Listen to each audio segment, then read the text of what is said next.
الحمد للہ رب العالمین والصلاة والسلام علی الانبیاء والمرسلین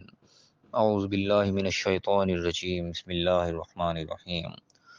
رب اشرح لی صدری ویسر لی امری واحلل عقدۃ من لسانی یفقہوا قولی واجعل لی وزیرا من اہلی۔ محترم سامعین، السلام علیکم ورحمۃ اللہ وبرکاتہ۔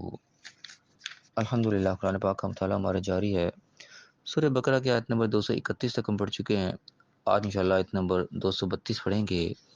طلاق کا موضوع زیر بحث ہے، اور ہم ایک ایک آیت کر کے آگے بڑھ رہے ہیں تاکہ مسئلہ جو ہے ہمیں ذہن نشین ہوتا چلا جائے۔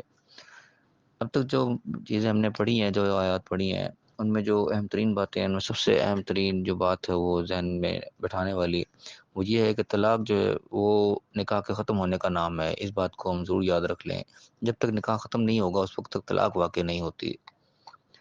تو سب سے پہلی چیز دیکھی گئی، اللہ تعالیٰ نے طلاق کو ختم ہونے کا جو وقت رکھا ہے وہ 3 مہینے کی مدت رکھی ہے۔ 3 مہینے میں سے پہلے طلاق واقع نہیں ہوتی، اور جو عورت ہے وہ مرد کی بیوی ہی رہتی ہے۔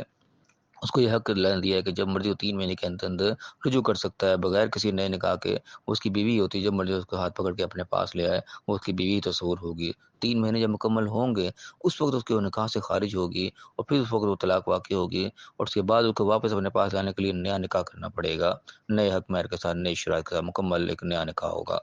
اور یہ کام اللہ تعالیٰ نے 2 بار کی اجازت دی ہے کہ تم نے ایک بار نکاح ختم کر لیا، ٹھیک ہے، دوبارہ تم نکاح سے کر سکتے ہو، پھر دوسری دفعہ بھی ختم کر لیا، پھر دوبارہ تم اس سے نکاح کر سکتے ہو، لیکن تیسری دفعہ بھی آپ نے نکاح ختم کر لیا، یہ 3 طلاق شمار ہوگی۔ اس کے بعد جب آپ اس سے نکاح نہیں کر سکتے نیا، اب اس کے بعد وہ کہانی وہ سمجھو کہ ہمیشہ کے لیے آپ پہ حرام ہو جائے گی، تا وقت کہ وہ کسی اور شخص سے نکاح کر لے اور پھر وہ بھی اپنے نکاح کو کہیں ختم کر لے، پھر دوبارہ اللہ نے چاہ دے پھر دوبارہ آنا چاہو تو آ سکتے ہو، اس سے پہلے نہیں آ سکتے۔ یہ ہے قرآن کی جو 3 طلاق کا جو اس کو آپ تصور کہتے ہیں، اللہ تعالیٰ نے اس طریقے سے ہمیں سمجھایا ہے۔ اب اس میں جو آج کی آیت ہے اس کے اندر اللہ تعالیٰ نے یہاں پر ارشاد فرمایا ہے، اعوذ باللہ من الشیطان الرجیم، بسم اللہ الرحمن الرحیم، وَإِذَا طَلَّقْتُمُ النِّسَاءَ فَبَلَغْنَ أَجَلَهُنَّ، کہ جب تم اپنی عورت کو طلاق دو، اس کو جانے کو کہہ دو، پھر وہ اپنے مدت تک بھی پہنچ جائے گا کہ 3 مہینے کا ٹائم کم مکمل بھی ہو جائے۔ اللہ نے فرمایا کہ فَلَا تَعْضُلُوهُنَّ أَن يَنكِحْنَ أَزْوَاجَهُنَّ، پھر ان کو اس چیز سے مت رکھو، مت زبردستی کرو کہ وہ اپنے شوہر سے دوبارہ نکاح کر لے۔ یعنی اللہ تعالیٰ نے اس کی باقاعدہ اجازت دی کہ جب طلاق ہو گئی، نکاح ختم ہو گیا، تو اب تم نے روکنا نہیں، وہ دوبارہ نکاح اپنے شوہر سے کرنا چاہتے ہیں، اذا تراضوا بینہم بالمعروف، جب کہ وہ اچھے طریقے سے، معروف طریقے سے آپ پھر رضامندی کر لیں، تو دوبارہ نکاح کرنا چاہتے تو ان کو روکو مت۔ اب یہاں ہمارے یہاں اس آیت کی بڑی سریع خلاف ورزی ہو جاتی ہے کہ حقیقی طور پہ ابھی ایک ہی طلاق واقع ہوئی ہوتی ہے، ایک دفعہ ان کا نکاح ختم ہوا ہوتا ہے، دوسری دفعہ بھی نکاح ہوا ہی نہیں ہوتا، تو یہاں پہ پابندی لگا دی جاتی ہے کہ نہیں دی، اب تم وہ نکاح کر ہی نہیں سکتے۔ اب یہاں پہ اللہ تعالیٰ اجازت دے رہا ہے کہ جب وہ آپس طلاق دے دیے تو تم نکاح کرنے سے ان کو مت روکو، جب ان کی رضامندی آپس میں ہو رہی ہے، ان کا گھر برباد ہو رہا ہے، وہ دوبارہ آپس میں ایک ہونا چاہتے ہیں، تو تم اس میں رکاوٹ مت بنو، ان کو شوہر سے ان کو نکاح کر لینے دو۔ تو یہاں ہمارے یہاں کیا ہوتا ہے کہ بس وہ 3 دفعہ طلاق طلاق منہ سے جو بولتا ہے، ہمارے کہتے ہیں بھائی 3 طلاق ہو گئی ہے، اب ہمیشہ کے لیے حرام ہو گئی ہے، حالانکہ ابھی تو وہ ایک ہی دفعہ کا نکاح ختم ہوا، دوسری دفعہ نکاح ہوا ہی نہیں تو ختم کہاں سے ہو گیا۔ یہ سب سے بڑی غلط فہمی ہمارے یہاں ہوتی ہے کہ ہم 3 دفعہ منہ سے لفظ نکال دینے کو سمجھتے ہیں کہ 3 نکاح ختم ہو گئے، کبھی تو ان کا ایک ہی ہوا، دوسرا ہوا ہی نہیں تو ختم کیسے ہو گیا۔ تو یہ سب سے بڑا مین پوائنٹ ہمیں ضرور رکھنا چاہیے کہ جب تک نکاح ختم نہیں ہوتا اس وقت طلاق واقع ہوتی ہی نہیں ہے۔ جب ایک نکاح ختم ہوا ہے تو وہ ایک ہی طلاق ہوئی ہے، دوسری طلاق تو جب ہوگی جب دوسرا نکاح وہ کرے گا، اس کے بعد چھوڑے گا تو دوسری طلاق ہوگی نا۔ تو یہاں پہلے بھی غلط فہمی کر کے اور فوراً اس آیت کے ہم خلاف چلے جاتے ہیں کہ وہ نکاح آپس میں کرنا چاہ رہے ہوتے ہیں، لیکن سب کو مل کر روک دیتے ہیں، نہیں نہیں اب نہیں ہو سکتا، جب تک کسی اور سے نہ کرے، وہ چھوڑے گا تب ہوگا، کہ حلالے کے چکر میں جائے وہ ڈال دیتے ہیں پکڑ کے۔ یہاں پہ اللہ تعالیٰ صاف کہہ رہا ہے کہ تم ان کو مت رکھو جو آپس میں وہ ملنا چاہتے ہیں دوبارہ۔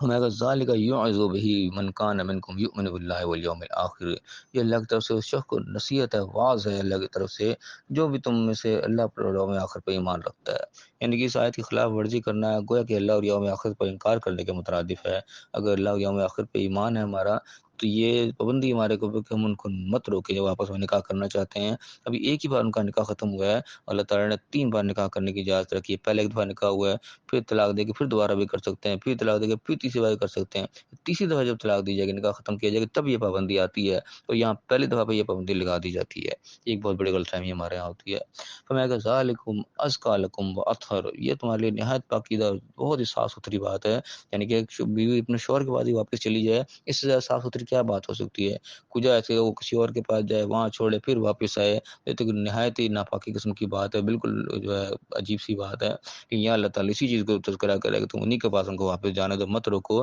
یہی سب سے زیادہ پاکیزہ اور صاف ستھری بات ہے۔ واللہ یعلم وانتم لا تعلمون، اللہ تعالیٰ خوب جانتا ہے، تم نہیں جانتے، اللہ تعالیٰ نے کیا قانون دیا ہے، کس طریقے سے سمجھا رہا ہے، اللہ تعالیٰ خوب جانتا ہے کس چیز میں وہ پاکی ہے، صاف ستھرائی ہے، کس چیز میں نہیں ہے، تو جس طریقے سے اللہ سمجھا رہا ہے اس طریقے سے تم چلو۔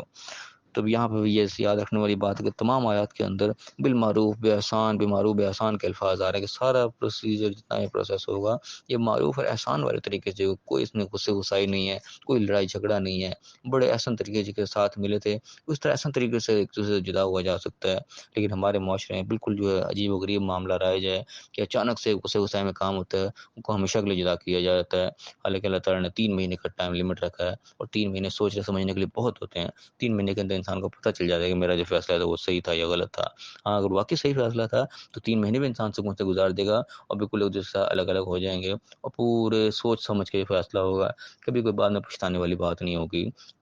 اللہ تعالیٰ نے اتنا بہترین طریقہ کار دیا، لیکن بدقسمتی سے ہم نے اس کو بگاڑ کے اس کا ایسا حال خراب کر لیا کہ وہ معاشرے کے لیے ایک مصیبت جو ہے وہ بن کے رہ گئی ہے۔ اللہ تعالیٰ میں صحیح سمجھنے کی، صحیح عمل کرنے کی توفیق عطا فرمائے، اور دنیا آخرت دونوں جگہ کامیاب فرمائے، آمین۔ وآخر دعوانا ان الحمد للہ رب العالمین۔